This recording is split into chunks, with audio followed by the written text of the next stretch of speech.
नमस्ते दोस्तों, cinema hall में आपका स्वागत है और मैं अजय ब्रह्मात्मज। आज हमारे मेहमान हैं गजेंद्र श्रोत्रिय। गजेंद्र श्रोत्रिय मुख्य रूप से राजस्थान में ही रहते हैं, जयपुर से काम करते हैं और मुंबई आना जाना इनका लगा रहता है। इन्होंने पहले एक राजस्थानी फिल्म बोबर निर्देशित की थी जिसे राम कुमार सिंह ने लिखा था, और उसके बाद कसाई फिल्म बनाई है जिसके लेखक चरण सिंह पथिक हैं। मुख्य रूप से इनकी दोनों फिल्में साहित्य पर ही आधारित कही जा सकती हैं और हम उनसे जानना चाहेंगे कि कसाई में क्या अभिप्रेत था, क्या कहना चाहते थे और किस तरह की फिल्म आप आई, कैसा रिस्पांस रहा, सब कुछ अगर शेयर करें वो। नमस्ते दोस्तों, मैं गजेंद्र श्रोत्रिय।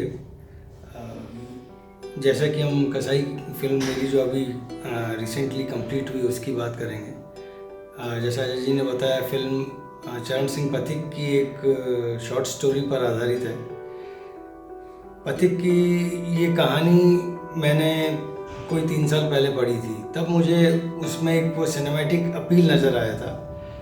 और उस समय सिने मंत्रा महिंद्रा की कंपनी जो स्क्रिप्ट राइटिंग कंपटीशन किया करती थी, तो उनके पहले फेज़ में मैंने वो कहानी का समरी उनको सिनॉप्सिस भेजा था और फिल्म उन 100 कहानियों में इसका चयन हुआ था। मुझे क्योंकि वो फिल्म बेसिकली एक वैसे फिल्म ग्रामीण परिवेश से है और पूर्वी राजस्थान में जो वहाँ का बैकड्रॉप है उस पर आधारित है, और कहानी जो एक राजनीतिक परिवार की एक त्रासद घटना पर आधारित है, जिसमें एक बच्चा 17-18 साल का अपने पिता के ही हाथों मारा जाता है एक वाकये में। और वहाँ पर उसके बाद जो फिर उसकी माँ की एक जर्नी शुरू होती है जो अपने बेटे को न्याय दिलाना चाहती है, और किस तरह उसका परिवार उस हत्या को कवर अप करने की कोशिश करता है। तो माँ का संघर्ष 2 तरफ से होता है, जहाँ वो एक तरफ न्याय दिलाना चाहती है, वहीं उसे अपने परिवार के जो पुरुष हैं उनसे भी लड़ना पड़ता है। तो उसी जद्दोजहद की ये कहानी थी और मुझे अपील करी क्योंकि ये घटना अपने आप में बहुत बड़ी थी कि एक बाप के द्वारा ही एक बेटे की हत्या हो जाए और फिर परिवार उसे कवर अप करने की कोशिश करे। ये पथिक जी ने मुझे बताया भी था कि ये उनकी ढाणी में कुछ समय पहले ये घटना घटी थी, कोई सत्य घटना है, और उसी से प्रेरित होकर उन्होंने कहानी लिखी थी। तो ये जब सिने मंत्रा में ये कहानी सेलेक्ट हुई तो उनका एक फॉर्मेट था जो आजकल तो उन्होंने बदल दिया कि वो एक अपना बोर्ड बनाते थे राइटर्स का, स्क्रिप्ट राइटर्स का, जिनसे उन स्टोरीज राइटर्स अपना डिस्कशन किया करते थे नेक्स्ट स्टेज का स्क्रिप्ट सबमिशन से पहले। तो उसमें मेरी बातचीत, मुझे जो मिले थे स्क्रिप्ट राइटर वो अश्विन मलिक थे, जो कि हिंदुस्तान के बहुत बड़े स्क्रिप्ट राइटर हैं और FTI में पढ़ाते भी हैं। तो उनसे जब बात हुई तो उन्होंने मेरा कॉन्फिडेंस बहुत बढ़ाया, क्योंकि ये कहानी उन्होंने कहा बहुत गजब की कहानी है। और तब मेरे सिनॉप्सिस में काफ़ी डिविएशंस थे, उन्होंने उन सब डिविएशंस को हटाने को बोला कि केंद्रित इसको आप गांव में ही रखें, उस परिवार पर ही केंद्रित रखें, ज़्यादा इधर उधर डिविएट मत करें इस कहानी को, क्योंकि जो मुख्य घटना है कि जिसमें लड़का अपने बाप के हाथों मारा गया और उसकी माँ के जद्दोजहद की कहानी, आप इसी पे केंद्रित रखें इसको तो भी, और इस पर आप 3 घंटे की फिल्म बना सकते हैं। आप चिंता मत करें कि आपको पूरी लंबाई नहीं मिलेगी, तो लंबाई बढ़ाने के लिए कुछ मत कीजिए। तो वो एडवाइस मुझे इतनी अच्छी लगी कि मैंने फिर पूरा अपने सारे डिविएशंस और डाइग्रेशंस कहानी में थे वो हटाए और मुख्य रूप से केंद्रीय घटना पर ही अपनी कहानी को मैंने स्थिर किया। और वो कहानी फिर एक माँ की कहानी बन जाती, वो किस तरीके से अपने उसकी जद्दोजहद की, उसके स्ट्रगल की, अपने बेटे को न्याय दिलाने की, उस पर केंद्रित हो जाती है। तो ये सारी घटनाएं कहानी पढ़ते वक्त मेरे जहन में थी, लेकिन बहुत अरसा निकल गया। इस दौरान जब ये इसमें हमने सिने मंत्रा की, इसमें मैंने फिर स्क्रिप्ट भी लिखा, भेजा और साथ में मैंने पिचिंग भी शुरू किया, लेकिन अनफॉर्चुनेटली कोई प्रोडक्शन स्टूडियो इसको लेने को तैयार नहीं हो रहा था। तो फिर हमारे कुछ मित्रों से मैंने अपने बात की कि ये फिल्म तो मैं बनाना चाहता हूँ। बजट फिर उसमें जो था, शुरू में हमने कुछ रखा था, स्केल एक अलग सोचा था, लेकिन बाद में हमें उसको थोड़ा कटेल करना पड़ा क्योंकि मित्रों से हम पूरा फंड्स नहीं जुटा पा रहे थे। तो ये सारा जो सिलसिला चलता रहा। और फिर मैं इस दौरान उनके गांव गया, पथिक जी के, वहाँ का परिवेश देखा और समझने की कोशिश की, वहाँ की भाषा को समझने की कोशिश की, क्योंकि मैं भाषा उत्तर पूर्वी राजस्थान में जो डायलेक्ट बोली जाती है, जो कि बुंदेली और ब्रज के करीब है, तो वही भाषा मैं रखना चाहता था फिल्म में। उसको समझा और अपने डायलॉग्स को अकॉर्डिंगली फिर पथिक जी के साथ बैठ के मैंने चेंज किया और स्क्रिप्ट को लॉक किया कि ये हमारी स्क्रिप्ट है और अब जो भी फंड्स हमारे पास हैं उसी में से, उसी बजट में इस फिल्म को हम बनाएंगे। तो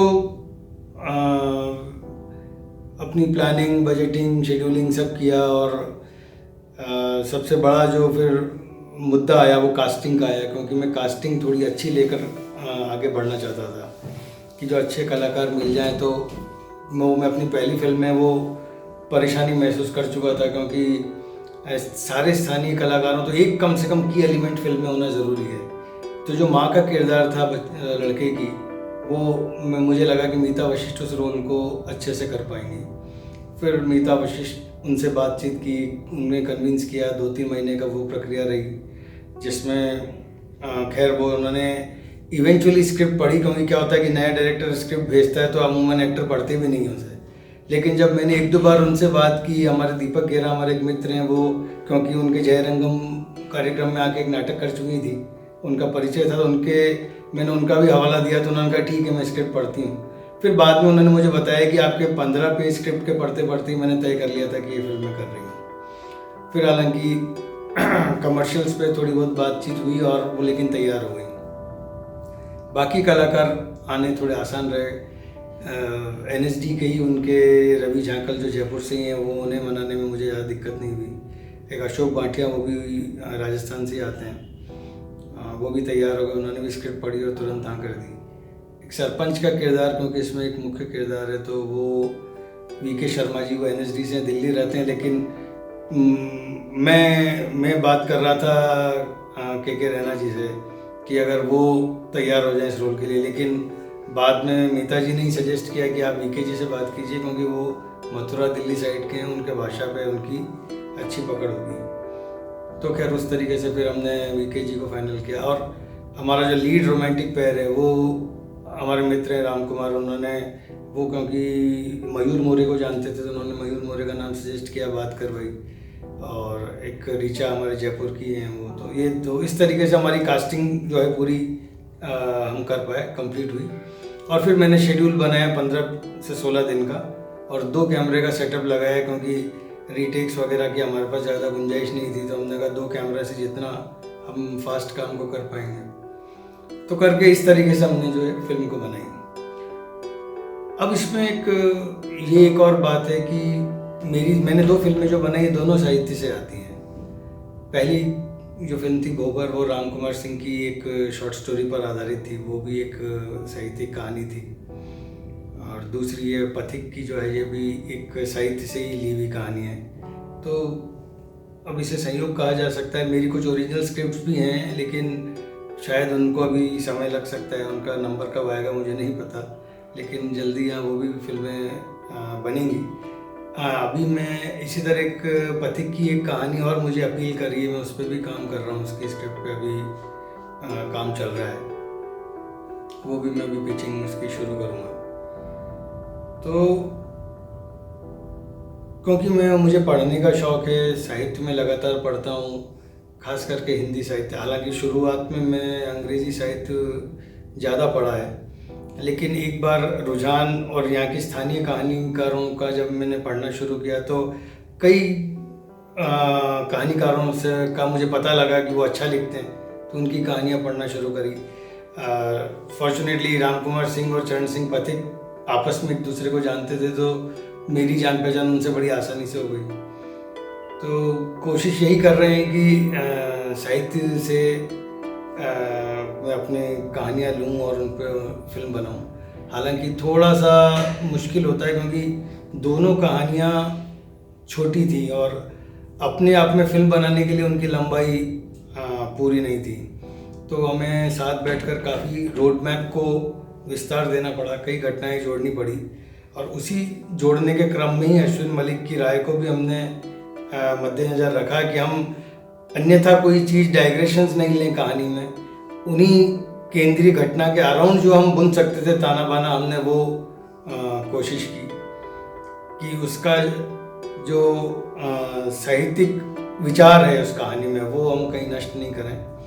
तो ये हमने ध्यान रखी है और अभी तक फिल्म कई अंतर्राष्ट्रीय फिल्म महोत्सवों में दिखाई जा चुकी है। जयपुर इंटरनेशनल फिल्म फेस्टिवल में उसे स्पेशल जूरी मेंशन अवार्ड भी मिला था। लोनावाला में एक फिल्म फेस्टिवल होता है, वहाँ अमिता जी को बेस्ट एक्ट्रेस अवार्ड मिला है। तो इस तरह का प्रोत्साहन फिल्म को मिल रहा है और वो हमारे लिए अच्छी बात है। ऑडियंस का रिएक्शन भी हमें अच्छा मिलता है। एक moon white film festival Mumbai में हुआ था, वहाँ के जो जूरी सदस्य थे उन्होंने मुझसे जब आके कहा कि सर आपकी फिल्म मैंने 3 बार देखी और तीसरी बार में मुझे पूरी तरह समझ में आई कि आप कहना क्या चाहते हैं उस फिल्म में। तो वो मेरे लिए एक तरीके से एक वो क्या बोलते हैं, बड़ा प्रोत्साहन करने वाली बात थी। और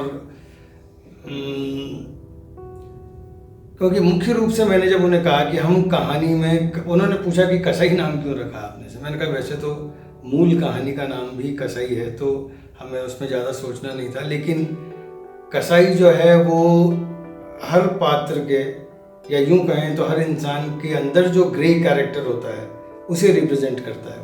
यहाँ कसाई का मतलब बुचर या वो नहीं है।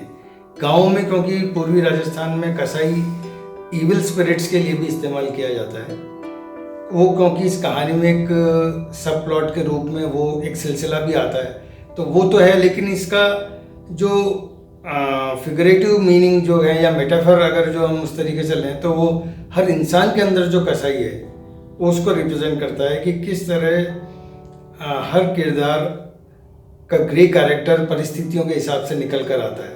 हर आदमी अच्छा होता है, लेकिन जब परिस्थितियों में भी वो अच्छा बना रहे तब उसे हम अच्छा कह सकते हैं। विपरीत परिस्थितियों में अगर उसका ग्रे कैरेक्टर बाहर निकल के आता है तो वही पूरी कहानी है हमारी जो कसाई है। और बाकी इसमें एक महिला किरदार, क्योंकि मुख्य रूप से वो किस तरह एक पैतृक सत्ता अपने परिवार में उसको चुनौती देती है, उनसे संघर्ष करती है, कहानी उस पर आधारित है। उम्मीद करता हूँ फिल्म लोगों को पसंद आएगी।